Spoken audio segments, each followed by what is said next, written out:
My name is George Savva, and I run a business called It Takes 7 Seconds. And really what that's about, it's about those first impressions. It's about creating relationships with people. But actually the time that you've got is a very fine time slice. And that's really what it's about. It's about making that first impression. It is a training company, and what it's about making training meaningful. One of the most important characteristics of a successful entrepreneur is the ability to stick to it. Stick-to-itiveness. Don't quit. A lot of people quit very easily. Every single journey is going to have its trials and tribulations, and it's not for us to know exactly when the benefits are going to be there or when the good times are going to be there. You just got to go through all of it. And for if you take a piece of iron ore, it's got to go through the fires of hell before it comes to the other side as a piece of steel that's useful. I think entrepreneurs are a bit the same thing. You've got to go through all the ups and the downs.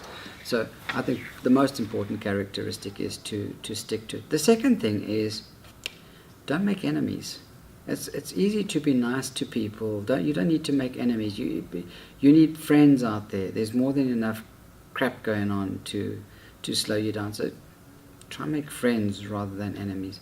The best marketing advice I can give you is think of the next customer. Give him a name, give him a face, give her an identity, give her a place she works, understand her pains, understand her trials and tribulations. Think about her as the only person in the world. Think about him as the only customer you've got, and concentrate your forces on dealing and talking to him first. Once you've got him, then you move to the next. There's something I learned in the networks. And the networks were, the message really essentially is this. If you're talking to somebody, anybody, and everybody, you're talking to nobody.